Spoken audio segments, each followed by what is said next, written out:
I missed the intro, Daniel. It Yeah. removed that awkward beginning. Yes, we used to have a video intro that started. The thing about the video intro was it it was based around how we used to do the live stream, and we've changed it a bit now. And I just can't be bothered to edit a new video intro. Isn't that terrible? We don't know. We don't know what you're talking about. That never happens. Never. Yeah. Maybe I should do that. Hey, look, welcome everyone that's watching. And I see there's a few people in the chat. So, hi, Bill. Good to see you. What I'll quickly say is we do this weekly live stream. Normally, it's just like Mark below me, Mark Gutierrez, myself, and a few other people, other guitar builders from around the world, and we just get on and chat about whatever we're thinking about at the time, what we've been building, what we're planning to build, things we've seen in the guitar world. But this week we've got a return guest and another person I haven't met before called Mark and Kent. Kent was on. We were talking about this, we think maybe just over around 2 years ago. Somewhere around there, yeah. Yeah, and at that point it was very different. We used to invite guests and chat for about an hour and a half, all about different things that were very specific to the guest. And what I remember particularly when you came on, Kent, is we obviously talked about your business, Tunguska Guitars, but we talked about your YouTube presence and the videos you made. And so I put a link in this video description to that interview, so you can go back and watch that. So we won't cover too much. But at that point, Kent, you just started working with Mark. So one of the things I want to talk about today is how you two work together, what it's like working with two people designing things together. Because I'm really fascinated by the whole design process when someone else is involved. And yeah, it's been interesting. So the upside of it is I've known this guy for 15, 20 years, something crazy like that. Yeah, a couple decades. It's been a long time. Started out by us both being in bands that would play out together, and then us being in bands together, in a band together or two. And I was making these guitars, and it was sort of hobby-esque. And Mark kept going, hey, I do guitar stuff too, because he does some just killer repair stuff. I should have had you bring your the Parker headstock. Oh yeah. There's been some pretty epic repairs that I've done, but I started building too around the same time that Kent did. We went in somewhat different directions, but we started seeing the kind of stuff that each of us were doing, and realized that we both had some strengths we could both capitalize on. Kent does some things that he just does them way better than I do. And there's some things that I do that I've really developed my skill set on. So it just felt like a natural fit for us to partner up and make these things happen together.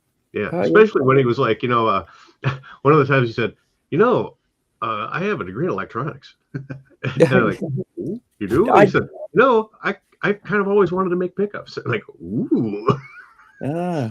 Oh, that's something I do remember you saying, Kent. The idea that you could hand over the tasks that you necessarily didn't enjoy as much, or like the electronics. Not as good at. And Mark likes to say, I do the macro, he does the micro, and that's pretty descriptive of it. But this goes back, home remodeling, man. I can build things out of 2x4s and drywall screws that will just stand up and be strong, but you want those to be pretty at the end.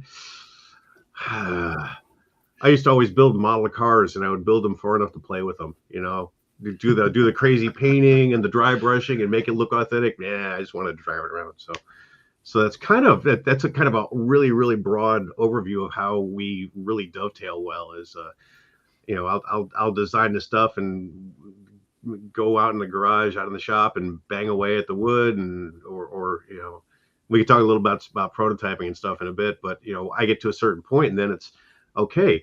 Hand Mark the raw neck with the fretboard on it, so he can put the frets on, and then get it back to me, and then I'll carve the neck, and then I put the thing together and give it back to him, and then he'll, finesse and polish and all that stuff. So polishing. Yeah. Polishing is one of those things. That's a key point, because I know that Kent often complains about the amount of sanding he has to do on some of the guitar bodies, on necks, things like that. But the sanding, that's like my zen zone. That I find myself just losing myself in that I stop thinking about all of the troubles of the world, and I just get into a groove, and I get into a real flow state with that, and I find myself just doing the thing until it needs done no more. So it's a lot of fun. I'm with you, Mark. I love that element, sanding, buffing. Often people complain about it, but yeah. I'm getting there.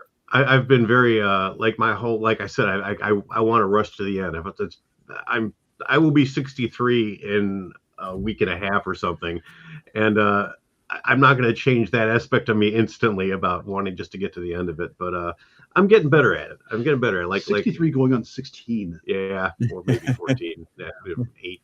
I see in the chat, Alan is asking about designers that influenced us, and yes, if you're seeing this stuff, you're knowing that this didn't come completely out of my head, and we will both of us admit one of our huge influences is Ken Parker. Oh, huge! Huge. In fact, one of our big experiments right now. Actually, you want to grab it? Oh, yeah. The pines. This one? Yeah. So we have, and we can talk more about the whys and wherefores of our design stuff in a bit, and how we get from point A to point B or whatever designs we're coming up with. But this is our ghost model, which came from a different model, and while I was trying to figure out how to do things a little quicker, Mark said, "What happens if we go really, really psycho with the carving and all that stuff?" And so it's pretty psycho. This is very, very Parker Fly. Try to rip out as much wood as possible. There's a lot of curves here. So yeah, it's kind of hard to see. This is just a pine body and a pine neck. Everything's pine because it was cheap. Let's talk about that, because this is one of the key things that we do is we've evolved our prototyping process to the point where we'll now come up with a design off the back of a napkin. It'll wind up going into Fusion 360, and we might actually use CNC to cut out a shape of the guitar. We might even use CNC to build in some of these curves that we've got into the guitar.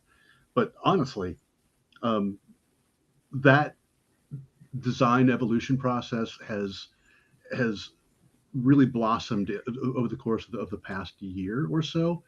I've always been absolutely adamant with Kent that if we're going to use CNC, let's use it for the right things. So those things where we need precision, we're going to go ahead and use CNC, like for instance, like a pickup cavity, or for like carving the channels for carbon fiber rods into our necks, or the truss rod channel, things like that, or putting some of the general shape into the guitar, but then we come back through and we're actually finishing that by hand. So each one of these instruments does turn out to be a unique work of art. Mm-hmm. I like to say that we're roughing things in with the CNC, but we're actually putting the art and the craft in by hand. Yeah. And the thing that's so cool, like this pine one here, this ghost artist, as we like to call it,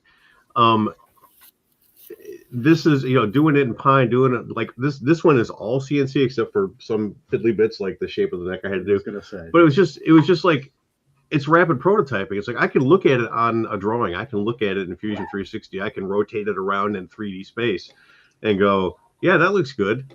What's it feel like? How's it balance? Is it even worth pursuing? And before it was like, okay, well, how do I have to go and make it? I have to go buy some decent wood and make the actual guitar from scratch, which I still do. I still like to do it. We enjoy this process. We even have some bits that have broken in half that we're going to glue back together and try to make a Franken guitar out of it because it's going to be fun. But sometimes those bits do wind up in the fire pit. Yeah, they do. We burned the neck just the other day. So anyway, but yeah, so I'm really I'm totally excited about the idea of coming up with a design, thinking we like this, let's try it, and within a week we have, or less, we have a guitar we can hold and go, does this work? That's not something I'd even contemplated before. I've got to say, this is fascinating. And just before we came on, I was watching back on last time you were on, and there were elements of some of the guitars you built then where and we were talking about the videos that you're making during the process of it, where you said you were making a video, you didn't know what the next video would be because you didn't know what the next part of the process would be. And you weren't sure how things would fit together until you got to that point. So feels like a very different process. Do you mind if we just step back a moment? Can I share your webpage? Yeah, And maybe when we're talking, we can just have a quick overview of some of your guitars before we get into the specific. Maybe you might even pick a model or two and say, hey, this is how the process works for that, for example. But kind of following up while you're going here, some of the to answer even more about that question about design influences, for me, it's always been weird guitars. I love the Gibson RD. I love the Explorer. I love the Parker Fly. I love the Ovation Deacon or the Breadwinner. Ibanez Iceman. You know, those were the guitars that just spoke to me. So this is the Ghost. This is the version, the original version of what we just showed you. So that's just, you know, for lack of a better word, it's kind of our Strat. You know, it's a 3 single with some special sauce. Hey, newsflash! I don't think that we can call it a Strat anymore. Yeah, so we were just talking about that before you got here. Fender's gone old. But this is a great example, though, of something that you could look at it and say, I can see its roots in a Strat, but it's not a Strat. It's not a Strat. Which is far more exciting to me than people that make very Strat-looking guitars. But I'm very aware when I go to guitar shows that for customers, it's a weird thing. Want the tradition. Yeah, we went to a guitar show not too far from here. We went to a couple of them in the past 6 months, and in both cases, some of the feedback we got was humbling. And I mean, I feel weird even saying that because it feels so narcissistic, whatever the word is, that probably is true. But just the people that would come up and say, I love that this is different. Sit and play. There's a guy that played one of our guitars for half an hour. Didn't buy it, but he played it. It's okay. This one here, that's our Victor. So that's sort of, I'm going to say that's the original model. Technically speaking, it's not the original, my very first design of an original guitar. But this is the one that I came up with because I realized if I keep making stuff for me only, which is what I was doing, I'm going to keep cutting corners because that's, like I said, I want to get it done and play with it. So I made a Victor. This is our Victor. I made one for my buddy Jeff without his knowing about it, and just forced myself to do it right. And I think that's one of the first ones that you helped finish it out, didn't you? Yeah, actually, I think that might have been Beth's guitar. Might have been Beth. So, and Beth was another Victor. Victor. And so that's where was I going with that? Anyway, but yeah, that's that is. I'm really like that guitar, and we sold that one. That purple one right there actually has sold to somebody in California. There were some design decisions we made with that specific guitar that turned out to be features rather than mistakes. One of the ones you might notice about that particular guitar is the fact that one of those pickups has a pickup ring and the other one does not. And because we actually got the pickups put together for the guitar, tried them out, and then we started to put them in the guitar, and we were trying to decide if we were going to direct mount the pickups or put them in rings. And as it turned out, putting the rear pickup in a ring brought it up to just the right height, and putting the front pickup as a direct mount put it at just the right height. And on top of that, we loved the look of it. So this incredibly happy accident happened where just the construction of the guitar, the engineering that went into it, wound up turning into an aesthetic choice that worked out great. And of course, that guitar sold. So somebody else liked it besides us. Yeah. Which means we were right. I did spot that, and one thing I liked about that is the fact that it's not something you see normally. Back to what you were just saying, when people see things that look a bit different. I presume as well, with that humbling moment, when people play your guitars that long, one thing I do notice when I go to shows, speaking to other boutique builders, is how many people are surprised by quality of a boutique guitar compared to a very expensive factory guitar. Because quite often people think the factory guitars are going to be like the pinnacle things. No, it's so But true. they're not. They don't notice that until they pick up something that someone spent a lot of time individually working on. Yeah, I just recently, I was about to say, I just recently went to like Guitar Center, and it's a brand new Guitar Center, and they have that special room with all the high-end guitars, you know, like they keep like behind, and they're like locked down. You can't take them off the wall. So like custom shop Fenders, custom like Murphy Lab Gibsons and PRSs, you know, the works. And you look up real close to those guitars, and you look at the fretwork. It's not nice. Like on these like $5,000, $6,000 guitars, like from the factories, like that's a custom shop guitar, and I can see scratches on the frets. Yes, like it's ridiculous. So one of the videos that we did recently was we took a Harley Benton guitar and paid, I think, $179 for it. It wasn't much. I think I had it shipped to my players for a total of around $250 from Europe. The fretwork on this guitar was absolutely atrocious. And that particular set of videos was us taking a Harley Benton guitar, doing what we do to our guitars to this, and then giving this guitar away to a local high school, which that's a great set of videos. And that project turned out fantastic. And the kid that wound up with that guitar is absolutely ecstatic about it. But looking at the fretwork on that guitar it was incredible that they could actually put this thing in a box and ship it to somebody and not have it just shred the player's hand and also shred the strings, because the fretwork was so atrocious on it. Didn't it catch like when you first played it? Didn't one of the frets catch the E string? Like it didn't break it. It didn't break it. Wow. It caught it under the end of the fret. Yeah. So it was pretty atrocious. Now fast forward a couple of years. I am a guitar player. I still buy other people's guitars. Yeah. And one of the guitars that I bought this year was I bought myself a brand new USA made Fender Telecaster. I've always wanted one. I've never had one. I've got Squier Telecasters. I've got some Mexican Telecasters, and I just really wanted a 3-color Sunburst Tele in my collection, and I paid a couple $1,000s for one, and got this in, and for a factory guitar that came from the American Fender factory, the fretwork, I'll admit, it was definitely a few steps higher than what we saw on the Harley Benton, but it's still nowhere close to the kind of fretwork that I churn out, and the fretwork that I would expect to see on like a Suhr or like a custom shop Gibson, Murphy Gibson, or a custom shop Fender. It's nowhere close to that. It's better and it's playable. I'm not sure if it's $2,000 playable, but Do you think that's just like us as guitar builders being extra picky? And I say that because when I work with magnification.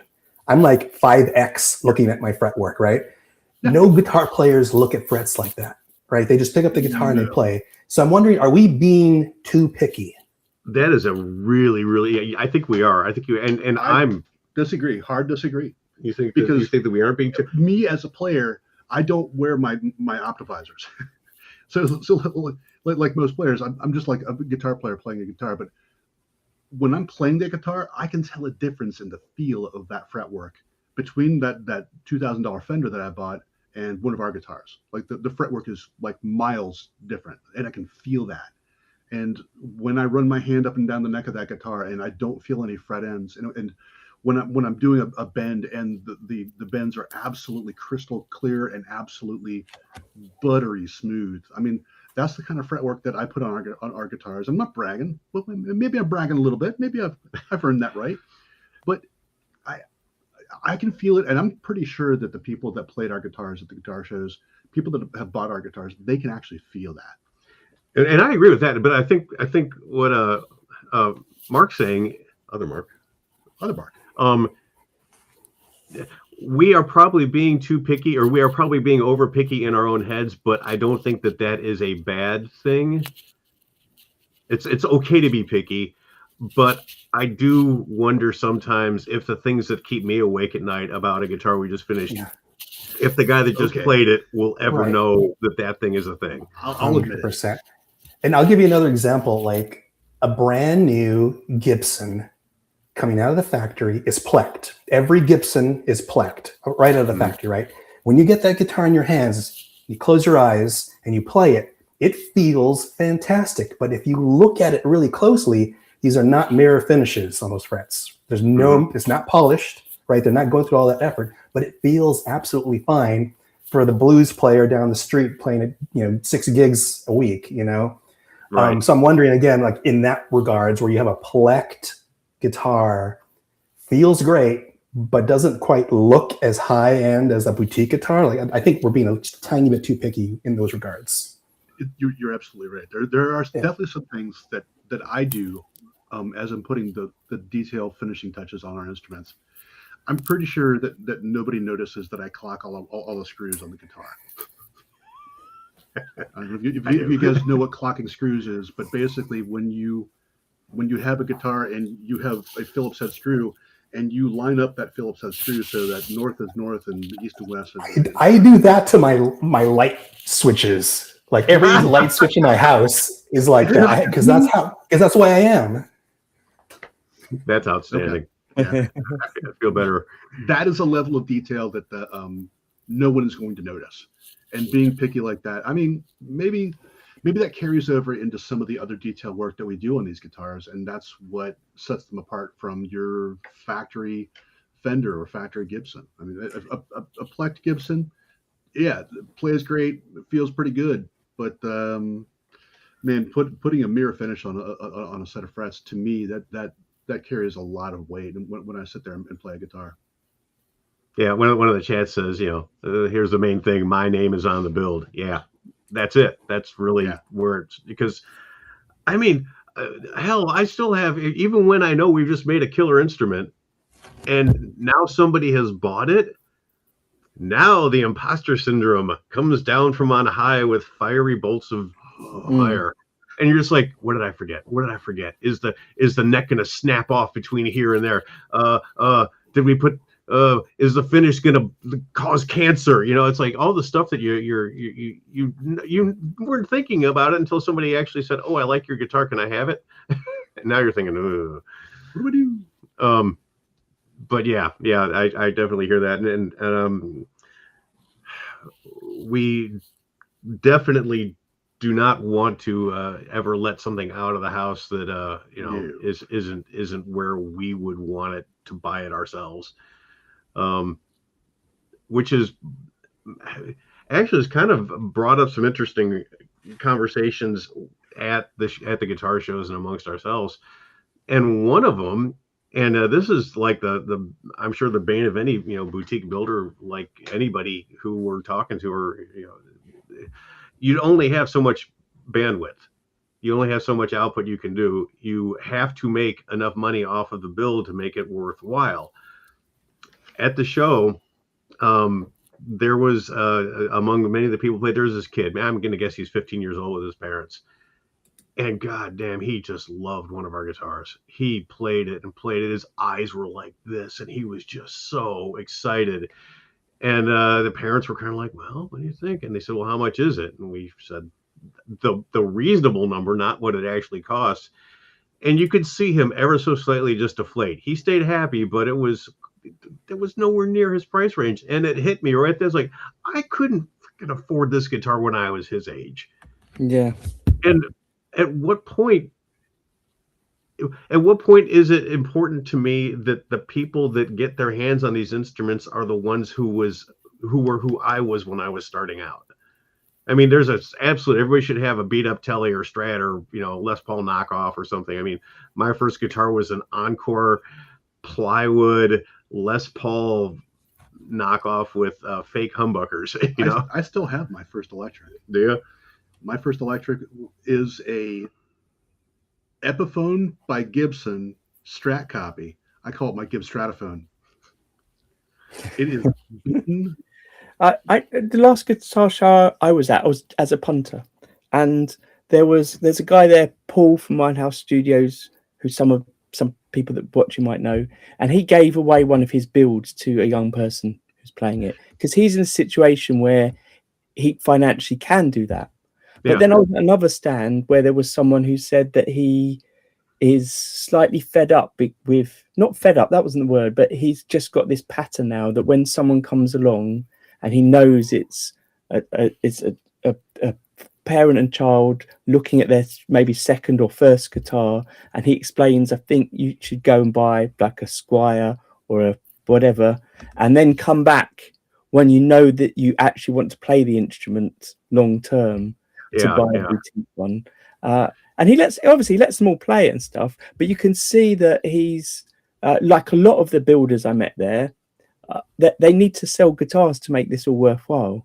And it was a busy show, and it felt like when I was going around talking to my friends who were builders, I felt like I was getting in the way of them having potential sales, because if someone walked past, I was like, "You're talking to me, you need to talk to them." So I didn't really finish any conversation, and I could see the frustration of someone playing a guitar who just was having fun playing it, but was there for ages and taking up this person's focus when we knew that they couldn't really afford anything like that. Which it seems like a very negative way to do it, but this guitar show very much felt like these people need to make some money because it was an expensive show and they need to sell them.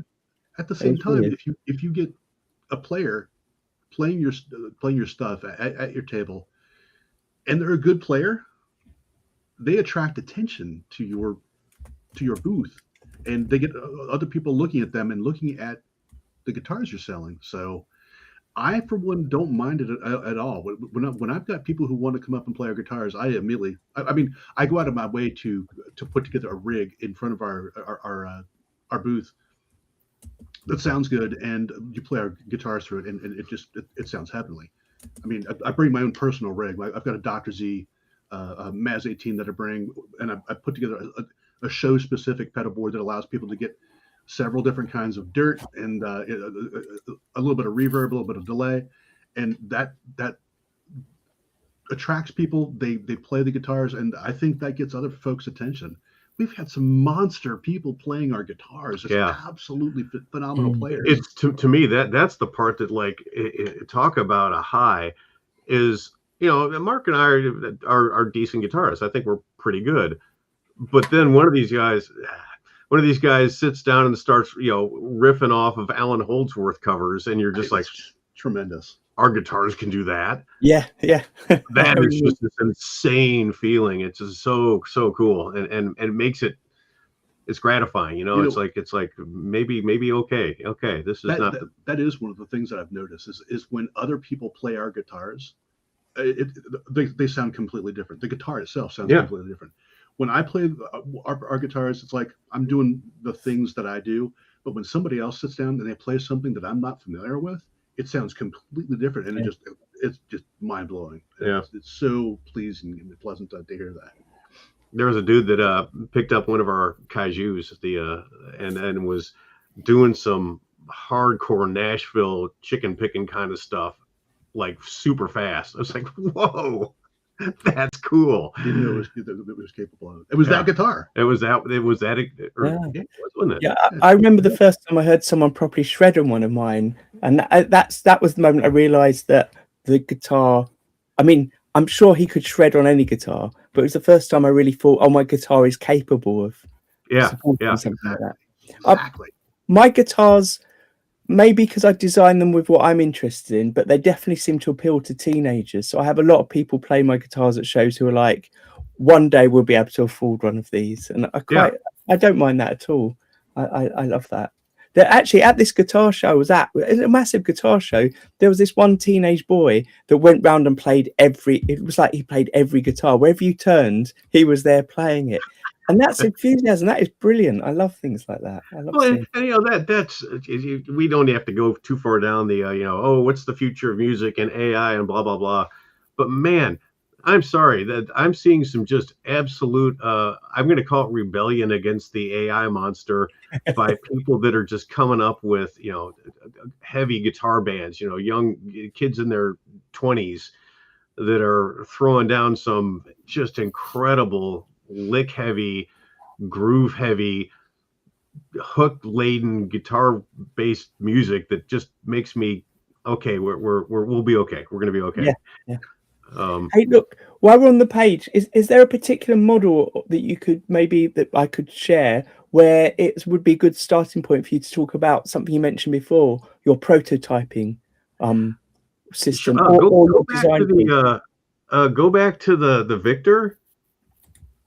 I mean, we could talk about any of these. So the Kaiju, unfortunately, I don't have the cheap version. I'm trying to out of an experiment where I've taken this particular guitar, modified the design a little, and making it everything loads from the top.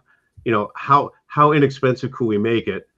That's at the same time that Mark was coming up with the idea. Let's try to do this Parker-esque carving. So it's like, hey, here's one that we could maybe sell for $1,200, and here's one that we could add a zero. So. But the Victor, along with several of the other ones, we have. I keep seeing things in the designs, especially now that I'm like converting everything into Fusion, just so I can like visualize it. And it means a lot of these designs, I'm looking at them kind of in a different way, and realizing, that line doesn't quite. The flow isn't exactly right. It's a little off balance visually. This one here was sort of we still like the design of the Victor. That's probably not going anywhere, but it's like, well, how far can we go with it? So sorry. So this the Victor originally wasn't in Fusion. It was one you made, and then everything that we've got was never in Fusion until about a month ago. Right. I started doing that really recently, and because it was like a matter of kind of life or death in some ways. So this is the same instrument, same design, but I decided to add some stuff that is unnecessary. So this one actually has a carved top on it, where I've never done that before. I was curious. This is actually, I'm sure this is a riff off of something Ben Crow did with, I think it was the Nebula build, where the guitar itself had the wood had a bunch of inclusions and live ends, and he used those live ends as places for there to be a sound hole in the side or something. So I was looking at it going, well, what would happen if I, did that? And at this point, I can't tell you, but this is actually going to Mark quite soon. Oh, you froze. So what? We've lost Kent and Mark, but you're back. So you were about to say, Kent, that it's going to Mark quite soon. What does that mean? How do you know when the stage is that it swaps from one to another and back and forth? Let's break that down. Yeah, we first we have to burn some effigies and speak to the gods. No, so what I'll do is I'll do all the build. I'll get the wood cut, processed, and all that kind of thing. And depending on the finish, I've got a spray booth out in the garage, so I'll put the color on it. I'll do the first coats of finish, and sometimes I'll give him the neck before, and then he'll put the frets on it. Then I'll glue it in or whatever. But he gets the pieces when they are ready for all the finish stuff. So to put the electronics in, to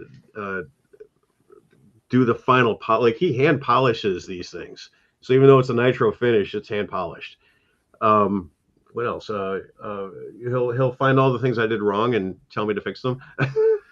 So most of what I do is the installation of the hardware. I actually am the person who puts the frets in, and I do all of the fret level and dress for each of our guitars. I make the pickups, so each one of the pickups we made are hand wound. I've got a whole pickup making station in my shop that I do all that work. A lot of that stuff is super, super tiny, very micro focused. A lot of having the visor down or having a giant magnifying glass in front of me to do that type of work. But I do all of the electronics designs. I do all the wiring and the installation of all that stuff. And then once all that stuff is in, I'm the one who's doing the setup on the guitar and actually bring the thing to life for the first time. So I'm the lucky guy that gets to put the strings on as I'm making a nut to hear this guitar actually make noise for the first time. Yeah, but timing wise, it's a matter of what finish is it. So yeah, I know the holy grail of doing nitro is to wait a month before you do anything. We're trying. Did you start doing anything on the headless yet? We did, and so that was 2 weeks. The finish is now done on the headless. I actually did wait an extra week, so that finish was on the guitar for 3 weeks before it got touched, and that finish turned out fantastic. So that's usually what happens is once I finish putting whatever my last coat of spray stuff on it, it gets hung somewhere that hopefully won't gas me out, and then when that put a mark on the calendar when that's ready, then it's ready for mark. Right. And are you ever in the same workshop, or is it always one than the other? Occasionally. Yeah, sometimes I'll be over here at we're actually at Kent's lair right now. My lair is in the basement of my home, and that's where I do all the work down there. We've got the 3 workbenches there, but Kent has an entire workshop space here at his place where he has all the big boy power tools, hammers. So look, this is totally different. But I'm working with someone at the moment. We've been working together for about a year. We just meet once a week in the evening, and we're working on something quite small. But what we've been doing, because I particularly want to keep track of how long these things are taking to prototype and develop, we keep very strict records of the hours we're putting in on different things. Partly because at the end of it all, I want to know, is this thing we're developing, this product, something that is we like making, people might like playing, but is it viable to do? Are we spending so much time on this that the cost of selling it is just making it not worthwhile? And at the moment, it's fun. We do it in the evenings, it's fun. But if it was to be a business, I'm not sure it is viable at the moment. But what I'm finding interesting about the hours is how it just fluctuates. So a lot of the time I was doing a lot more than Toby that I work with, and then it flips and he does a bit more, and it is a back and forth. But it does mean, I think, that the way it's going to pan out, certain jobs just take a lot longer than other jobs, but they're both as important as each other. Yeah, what you're saying is we actually implemented that. It's probably been about 4 or 5 months ago. That's closer to a year. We started actually tracking time. Yeah, and originally it was just that. It was when I was still doing all the finish work stuff. It was about 2/3 to 1/3 time wise, me to him. But now that Mark's doing more of the finishing work and doing some other things, it's damn close to exactly the same. And it looks like, depending on the kind of finish and all sorts of things, the model of guitar, etc. But we're thinking we're probably able to make one of these, not counting drying times and curing times and whatever. It's about 40 hours. It's about 1 week of work. One work week builds a guitar, and we could probably speed some of that stuff up with clever use of what step happens when. And every time I think that I've got it sorted out, we realize there's a step that we're not accounting for.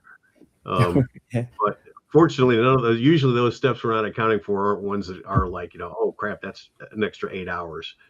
It's oh yeah, when I drill that hole, I probably should account for drilling the holes, or whatever. But I don't know if it's even possible to try to recapture every minute that we spend on one of these. No, but at the same time, it was a really good exercise for us to start documenting the kind of hours we put into things, because what that let us do is look at the entire process that we've got put together and actually do some engineering on that process to figure out the best way for us to arrange our time, for us to figure out in what order we're going to do the different steps. I mean, some things are fairly obvious. You're going to probably cut the wood before you assemble the body. But at the same time, it let us rearrange some things to make it easier for us to more logistically possible for us to move guitars back and forth between our workshops. But also it let us look at the different places in which we were spending a lot of time on one specific step, and so that way we could break that down and try to figure out how we can make them a little bit more efficient so that our time is better spent crafting. And and when to tell Kent to stop changing shit. Stop. It's been, there are 4 things we've got in the process right now that are all variants of things we've built. And I was starting to feel really weird about that until Mark said, Does a Corvette look the same every year? Like, interesting thought. So is there a 2024 Tunguska Copperhead and a 2026 Tunguska Copperhead? Well, there is almost now. Yep, and they look pretty different. Yeah, but they still have the same vibe. So whether or not that's something we'll keep doing, I don't know. But that's part of what I was saying before about like iterating the design and making sure, is this as comfortable? Does this play as well as it should? Does it feel right? Is it usable? Or is it just me going, wow, what happens if I put a spike through the center and hang a duck off of it? You know, that looks cool, right? So maybe not a duck. So I appreciate with two of you potentially doing slightly different jobs, there's this situation where if you do something, you think, this is how I'm going to do it next time. You'll remember that that's how you'll do it next time. But is there a thing where you might think, this is how the other person should do it next time? Is there a communication between how things change? And yes, yeah, because I am often the victim of Kent's designs. And so I know what he's talking about. I have to say things like, okay, for this set neck guitar that has the fretboard slammed completely down on top of the body, it makes the fretwork a little bit difficult to do, and maybe we should revisit that and change the design to elevate those frets off the body a bit to make it possible for me to do fretwork. Things like if you drill a 1/2-inch hole in the edge of your guitar body to accommodate a jack, is that 1/2-inch hole really a 1/2 inch? Will it really accommodate that jack? Or do we maybe need to expand that by a 32nd or a 16th to accommodate that jack that I've got to work with? Yeah. And what finish are we going to put on it? You know, okay, so that this 0.504-inch hole I made to be big enough for that Switchcraft jack to go through is fine until 14, 15, 25 layers of nitro have gone on it. Yeah. So which, we've all been there. I cannot tell you how many times I have wound up taking a step drill to a guitar with a finish on it, which is a terrifying prospect. Yeah, I feel like that is the way, though. It is the way. It is absolutely. And that's part of what's, I think I talked about this last time with you, but I used to be, if a mistake happened like that, it was the end of my world. I would want to throw stuff across the room, stomp and curse and act like, the 8-year-old inside me that wants to come out. But sometime, and the guitar build off was part of what cured me of that, is now it's like, oh, hey, here's a thing to try to fix. That didn't go the right way. So how am I going to repair it? How am I going to come up with a solution? And the problem solving bit, I just love anymore. And I've had some doozies. If you could have folks watch look through the bits about the fretboard on the Xanadu, which is an episode I did about a year and a half ago, where I made a mistake. Well, it's right here. Isn't it right here? It might be right here. It used to be right there. Yeah, hang on. Let me see if it's here because I can illustrate what I'm talking about. It's got this groovy tuxedo-esque fretboard of cherry and Macassar ebony, because I screwed up in such a epic large way. Was that the belt sander incident? There were two of them. Okay. The belt sander was so the first thing, I don't remember what happened. Oh, when I measured my fretboard when I was cutting it out, something shifted on my template. So down here was perfect, and this side actually was, you could see the neck. So I'm like, what am I going to do? Well, okay, let me just add, since this was two woods, I just used the cherry and made this big V, and that looked great. And I was pretty happy with it. And then I was trying to sand the veneer, and man, I just slipped with how I was holding it, or I can't remember what I was using. It was a belt sander for sure, but hand or tabletop. and I sanded down the very corner of the fretboard right here to the point where it was unfixable. So out came the chisels, and I added another piece. So yeah, I mean, before I kind of got into that weird Zen space of it's an opportunity, this guitar would have gotten thrown out the window. So I'm glad I don't throw things out windows anymore. That's a good thing, because that's an expensive wood on that Yeah. guitar. The mistakes is also how we wound up with a copperhead. Yeah. One of our guitars has the copperhead. So Dan, if you throw that up on the screen off Yeah, our I'm just website, gonna there's a find fun it. Here story it is. behind that one too. It's just coming up. So this guitar in particular, by the way, it might look pretty simple. This is an epically chunky guitar, and it is absolutely it is a barn burner the way it turned out. But the top of this guitar has a story behind it. What happened to the top, Kent?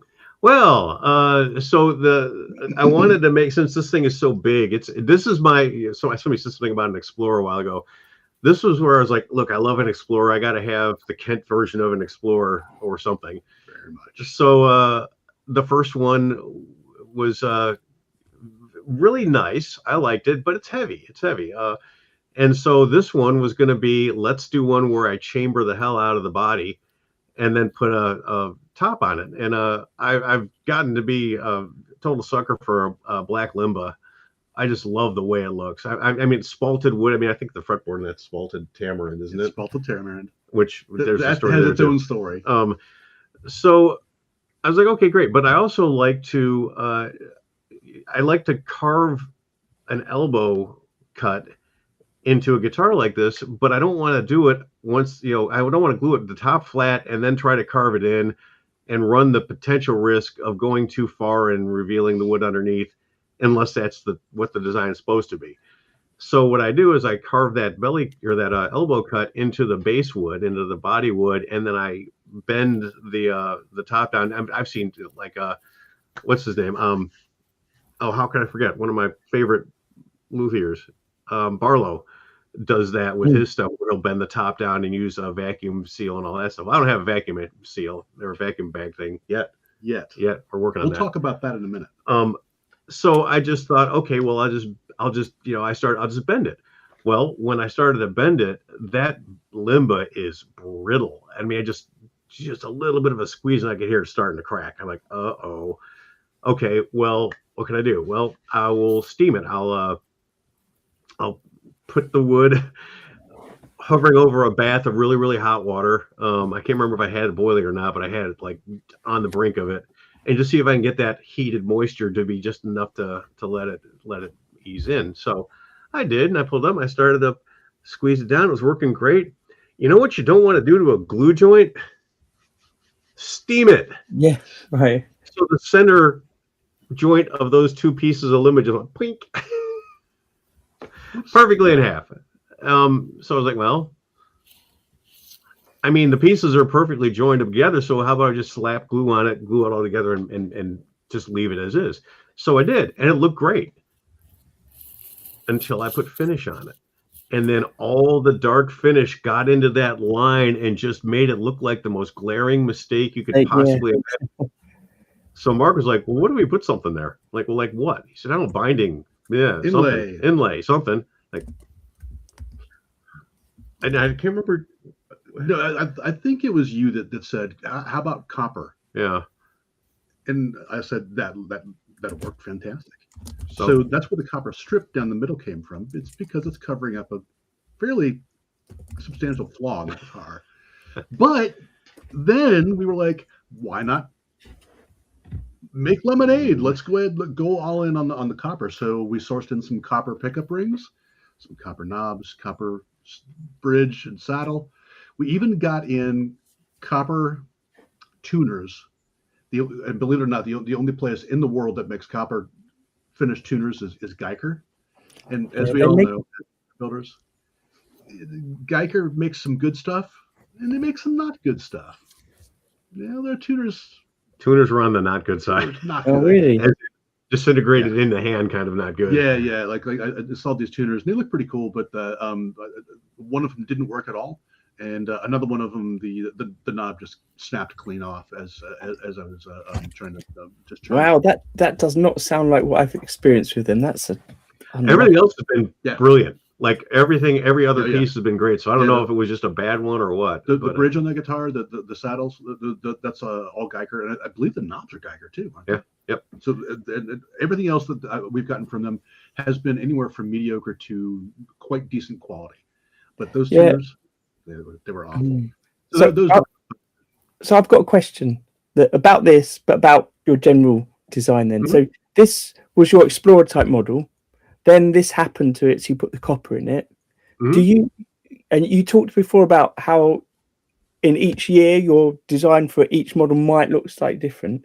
Things like this mistake that's led to the copper line, is that something you're going to emulate again and make more like that? Yeah. Anytime that a copperhead has a top on it, like if we do a chambered body, it's going to have, if not copper, it will have something down the center just because it's like, that's cool. Yeah. It turned out aesthetically, it just turned out great. Just like I was talking about the Victor before, where we have one pickup in a ring, one pickup outside the ring. Sometimes the engineering of your piece drives a specific aesthetic, and in this case, it was trying to cover up a horrific mistake. And that wound up that aesthetic was like really, really pleasing to us, and everybody that's played that guitar loves how it looks. I think it attracts a certain personality. Yeah. Well, that's one of the reasons we call it the Copperhead. One, because it's got copper in it, but two, Copperhead's got copper metal. It's a bit it's got the aggressive, large armed metal guys all over it. So. I mean, I personally like the idea that with a bespoke instrument, a boutique instrument, each time it is going to be very slightly different, and that makes it different to factory. Hey, because Mark, you use Fusion a lot, don't you? Is it Fusion you use? Yes. Yeah. Fusion. But Mark, do you design everything in Fusion first? Or yes, I sketch everything there. It's my kind of like sketch pad, and then I iterate in there. When I went to college, when we were doing 2D design, my professor would be like, vectors are free, just make a copy. Vectors are free, make a copy. And we'd have like hundreds and hundreds of iterations because vectors don't cost anything. Same thing with Fusion. Like I have iterations of the same model, just dozens and dozens. And when they go off, sometimes they branch off and they don't go anywhere. Sometimes they go to really good places. But yes, it's my entire world. I design everything from the ground up in Fusion, and I don't even step foot in the workshop till it's 100% complete. Yeah, I'm getting to where I'm really enjoying the software. And man, 2 months ago, that was not me. The wrapping my head around the sketch is everything. Long live the sketch. Constrain everything when you can. All that stuff. Just I didn't even understand it. Like to me, it was like, oh, a sketch. That's where it's what a canvas actually is in there, where you bring in an image and then you scale it to the right size so you can sort of rough in what you're doing based on a drawing. I thought that's what a sketch was, because in my vernacular and everything I've ever done, that's what a sketch is. It's a rough drawing as an idea. I didn't know it was the core of everything that happens there. So I finally was able to do a neck and get a solid neck to headstock transition that I was like, when that happened, I was like jumping around the room. It worked. It's the bane of your existence. That's why. It's so hard to do. Yeah. Oh, I saw a couple folks talking about Padauk. We love Padauk. We do. Yeah, they used it on used it on a Mach 5. Used it on the Galileo bass. Our first fretless bass is Padauk. I don't know. I think it's on the site. Actually, it's right here. You want to grab it? Yeah, sure. I think it's right there in the wood rack. It's funny because using Fusion, what made you? I haven't quite picked up why you moved everything to Fusion, apart from the idea that you could rapid prototype stuff. It was so when I got the CNC machine, it's a Shipoko 5 Pro by a company called Carbide Create, and they've got their own design suite inside it. And for 99% of what I do, which is really, it's guitars, most of it if you're hand carving all the shapes, the belly cuts and all that stuff, it's just 2D milling. So I don't really need anything 3D. Until when I did, and I realized, so I picked up their pro version of their software, of Carbide Create software, because it had 3D capability, but it's really designed more for folks that are like doing signs. They're doing V-carve stuff where it's all based off of a grayscale image. There's not like, I need this piece of this rise to be exactly 0.035 inches down to 0.028 inches. There was no way to be that precise. So I just kept thinking, well, if I'm going to do that, if I want to be able to do that kind of thing, I need to go to that next level. And also because at that point and up until December, I could get a free educational copy of Fusion through UC. So it was kind of a no-brainer. Eventually, they're going to find out that I'm not teaching full-time anymore, and they're going to want me to pay. But we'll cross our bridge when we yeah, it's such a heavy lift. But I kind of, despite the screaming and gnashing of teeth and ripping of hair, I do like that kind of challenge. I've always been kind of that way, where it's like, okay, how do I make this do something? And I'm really, really liking it, but it still makes me want to scream sometimes. I say, why did that just happen?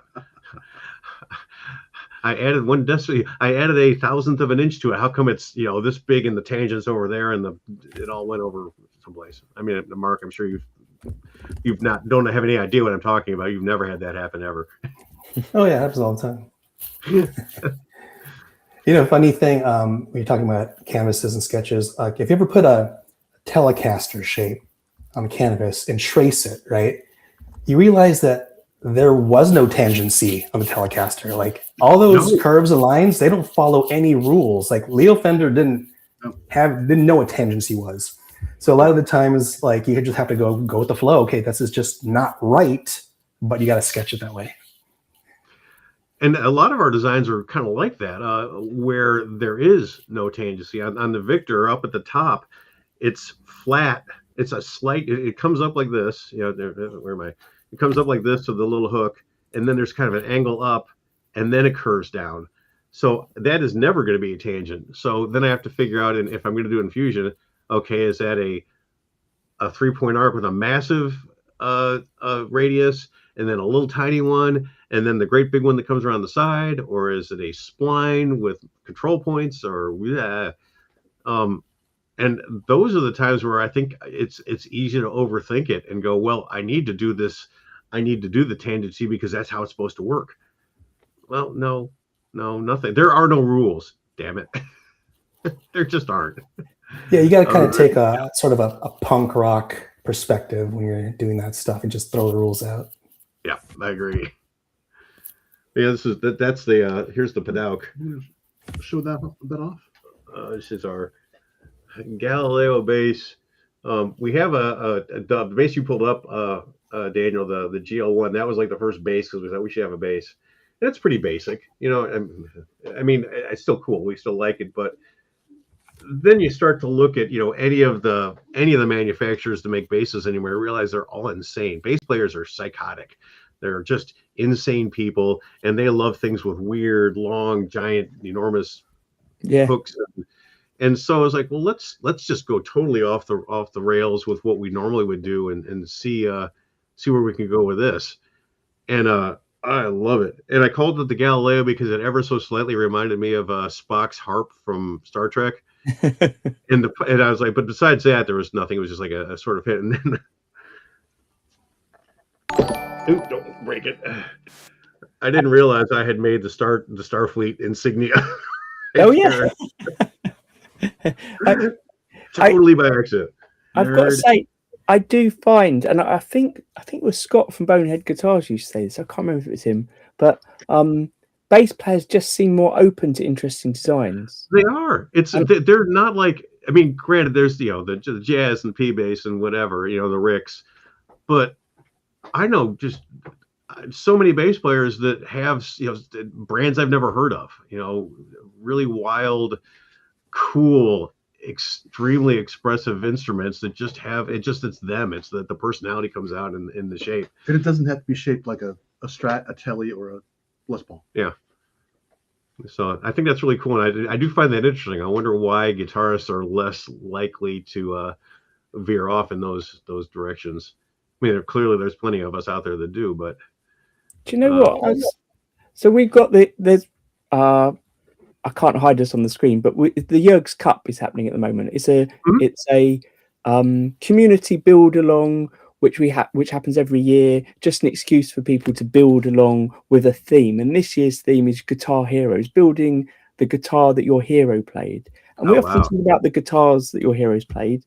Do bass players ever talk about the bass that their hero played? I wonder if maybe that's why maybe guitarists have this vision of this is what I aspired to, this is what they play, and maybe bass players just maybe aren't as prominent or forefront, or although we're saying they like playing weird basses, so I don't know. Name some hero bass players that aren't Geddy Lee or. I can think of Bootsy Collins' weird star bass. Bootsy Collins is from Cincinnati. He lives right here in town. Lives right here. He needs a Purdue guitar. He does. We did at the end of our first year of business, we did a little shindig down at a local, this really cool place called the Mercantile Library, and we invited all of our friends and any guitarists we could think of. And it turns out I'm every Geddy Lee fan. I've got his book right over there. But Bootsy is in LinkedIn. And I connected with him, and I'm Bootsy's friend on LinkedIn. Ooh, so I sent him a note saying, "Hey man, we're doing this show. Want to come on down?" And he said, "That's really cool." That's all. So the guitars are really cool. It's really cool that we're local. It's really cool. It could be anything, but I choose to say it means all of it. I mean, you could literally have that as a quote on the website. Yeah, Bootsy Collins. That's cool, man.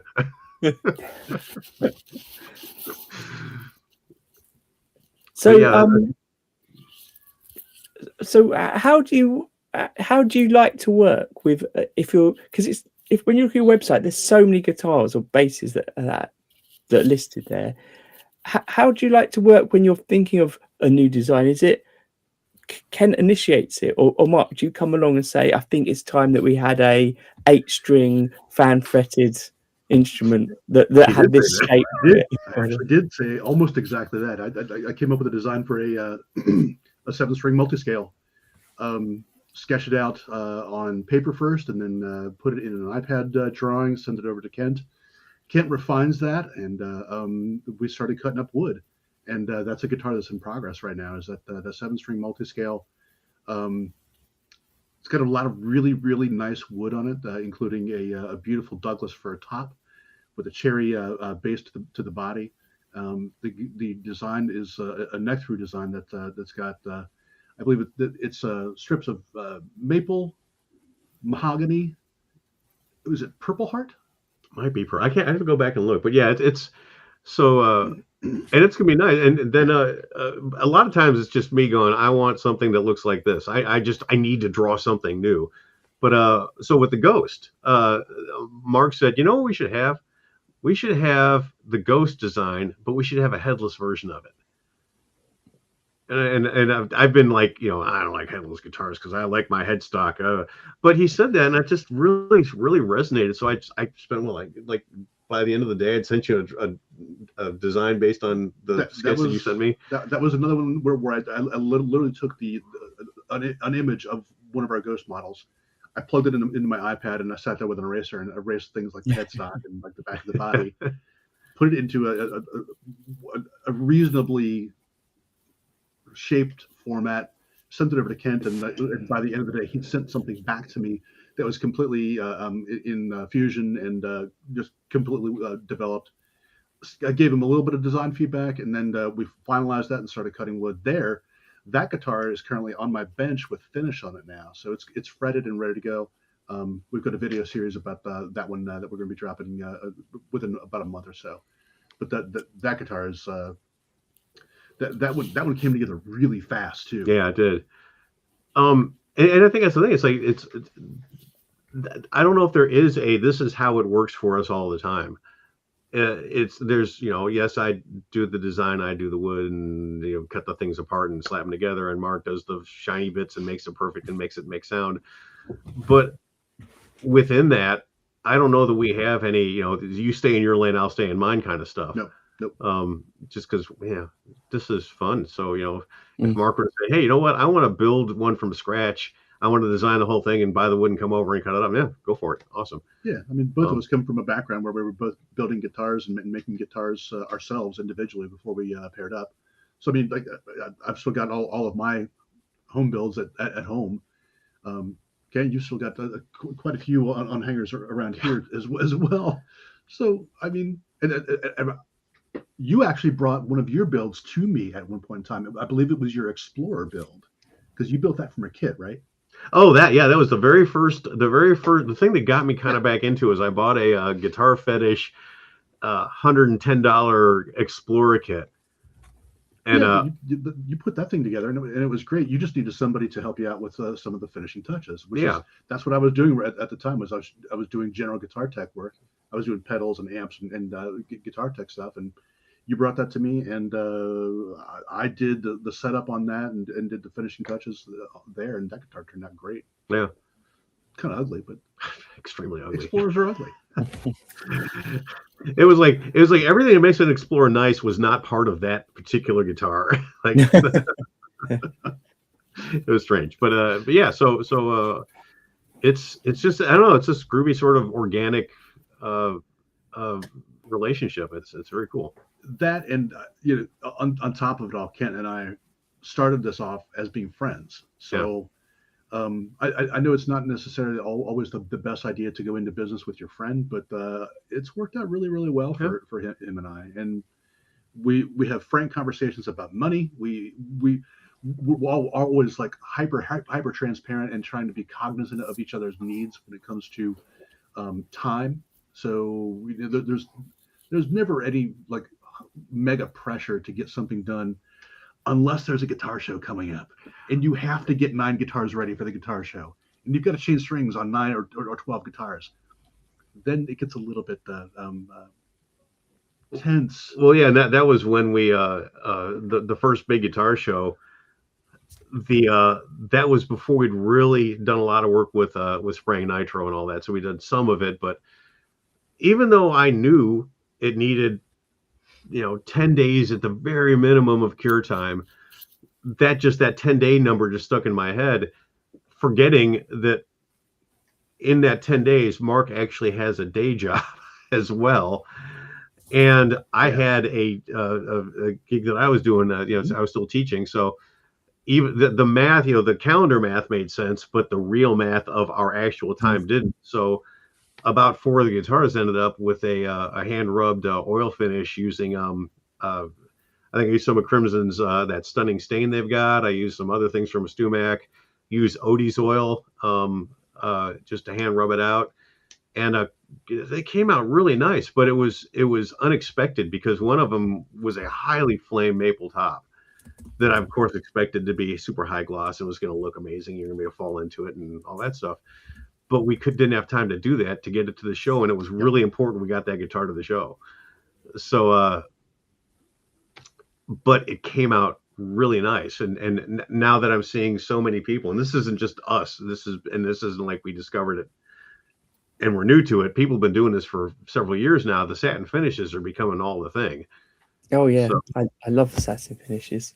Yeah, I too, because I don't have to polish them. Yeah, I mean, same, but yeah, I feel like if you are, so almost every guitar show I've been involved with, the guitar builders all meet up the night before at a pub to have a drink before the show opens.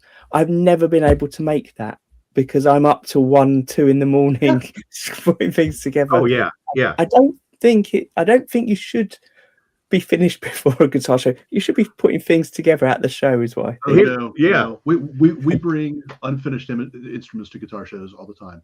Here's the guitar in progress. That I think that's brilliant. I've seen people having that at the stalls. It just engages in conversation about the process and makes it much more real than, again, back to factory stuff. Yeah, absolutely. Yeah, the our first show, we brought 14 instruments, and I think 12 of them were still being finished the week leading up to it. Yes. Mark was doing a final setup on the original version of that Ghost guitar was called the V6, and it was something that I wanted to design to still sort of have our feel, but be a little more what's the word I'm looking for?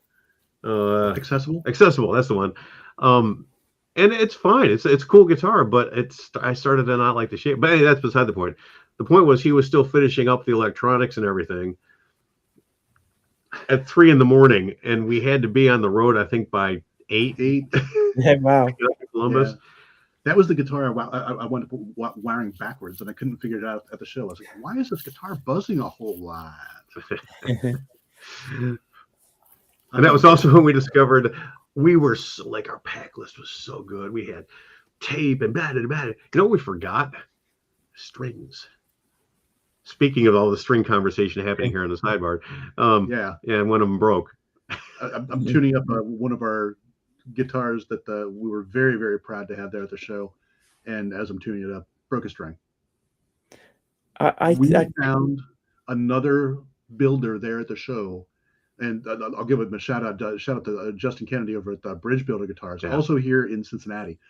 The guy jumped to his feet and said, "Yeah, I've got some strings here," and it hands me a brand new set of strings, and no money changes hands, and he's just there to make sure that we can show off our stuff too. Yeah, super cool guy, really cool guy, super beautiful guy. But people do have questions about strings.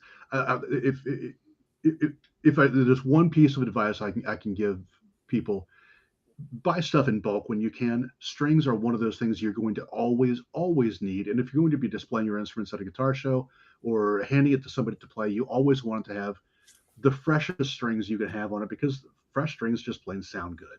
They play good and they don't break. We agreed early on that we were going to standardize on Diodario's. And I'm actually really interested in what our viewers think. I chose to go with 10 gauge strings. Kent is a 9 gauge player and complains continually about the fact that our guitars have 10 gauge strings on them. I just bought Diodario XL 10 gauge strings, XL110s, and we put those on our guitars. I've never heard any of our players complain about it, but I will say that there have been at least a couple of sales in which the buyer has said, "Hey, can you put 9s on there, and can you set it up for 9s?" And sure, no problem. It's cake for us to throw 9s on there and get the guitars set up for 9s. But we spend I think it's around $100 on a bulk set of Diodario 25 sets for $100. Yeah. Hey, I'm seeing on the side they're talking about those Dean Markley blue steels. I used to get those all the time. I haven't seen those in years and years and years. They still make them. Do they? They still make them. They're great strings. A little expensive. Might be right then, Bill, to get them. Bill was saying he couldn't find them anymore. Yeah, so I can't remember when it was. I think it might have been 2 years ago. I just remember one of the things, on YouTube, someone makes a video about something and then someone else does, and they'll copy each other. There was a trend where YouTubers were playing with 9s and like going, "Oh my god, it changes the tone." So up until that point, I didn't know anyone. I'd never heard anyone talk about 9s. If you did, you were weird. But then I think it's become more common now. Now, to be fair, mine I use the Ernie Ball. What are they? The custom slinky. I can't remember. It's 9 to 46. So it's like, on the bottom. Yeah, so the bottom's heavy, the top's lets me and my ancient fingers bend strings like they used to. I really like those, but I didn't used to really like A strings. They felt like playing nothing. It didn't feel substantial to me. So totally get that. I forgot what it gives me and Mark something to argue about. Yeah, I was going to ask Mark below. Mark, what do you put on your guitars? Do you have the same on all your guitars, or do you swap? It depends. If I have a guitar with a Floyd, 9s. like I think the shreddy guitars need 9s, and I just like the way the Floyds flutter with 9s, but every other guitar is 10s. But I'm kind of lucky. There was a mix-up once with the D'Addario. Someone from the D'Addario wrote to me, and they're like, "Hey, we want to send you a box of strings for your students." I'm like, "What students?" Like, because I thought I was a music teacher, right? I'm like, "Yeah, I'll take that box, no problem." So I mean, I still to this day I haven't bought strings. Like I have like a crate of free D'Addario strings for my students. Well, don't you learn something a little every time you play? Yeah. Think you're a student. Yeah. I had a client in recently, 2 guitars, and I liked it on both guitars. It was on an acoustic and an electric. He plays it all dropped to D standard and has 11s on it, and it just felt really cool. I don't know why. I can't explain why. I don't play enough. I'm not a player anymore, really. Don't play enough to be able to tell you why I liked it and what was different about it, but it felt good. I played in a hard rock band for about 6 or 7 years, an original hard rock band. All of my guitars were set up in drop D, and I was playing 10 through 52, and that just had the perfect feel for the guitars I was playing. Was it? Would you just the drop C? Oh yeah. I took one of my other guitars. Incidentally, one of the first big repairs I did was on a Parker PM20 Hornet. The headstock was broken clean in half. It was missing wood, and I actually put that guitar back together, and it looks brand new now. So that was a huge accomplishment for me. But that guitar, I for the longest time, because of that headstock break, I was a little bit anxious about the headstock, and so I was stringing it up with things like 9s with lighter strings, keeping it in like an open D tuning, or at least in a drop D tuning, just to like reduce the tension on the neck. But I'm super confident that I could put that headstock back together again if it did snap. So I put 12 through 60 on it, and now it's tuned to drop C sharp, and that guitar sounds absolutely beautiful. Like it played clean. It's the most beautiful baritone sound. It's just tremendous. Super fun. Speaking of that, so that's it's kind of talking about designs and what comes next, and what do we?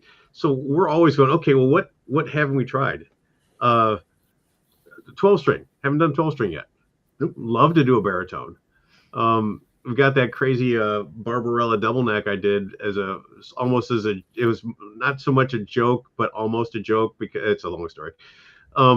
It sounds good. It does sound good. It sounds really good. That one's got if you ever have a need to try something out there pickup wise, the Lace Alumatone P bass pickups are just unbelievable. I don't know if it's that bass, or if it's that double neck, or if it's those pickups, or what it is about that instrument. But that is seriously one of the best bass tunes, best P bass tunes I've ever gotten. Yeah, and it was tremendous. It was just a total experiment.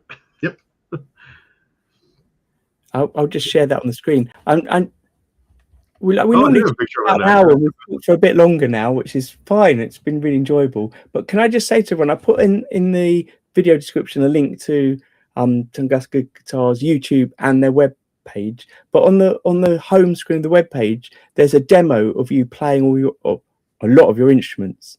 It's worth checking out. I've really enjoyed it. Thank you. Yeah, we're due for updating that soon as well. Thank you. I appreciate the shout out, and just this in general has been always so fun. We have fun making videos. Yeah. Well, thank you both for being here. Mark's had to go. I said this, I think, off air to Kent just before we started, but for maybe a year now, this live stream has just been randomly who's around having a chat and talking about anything.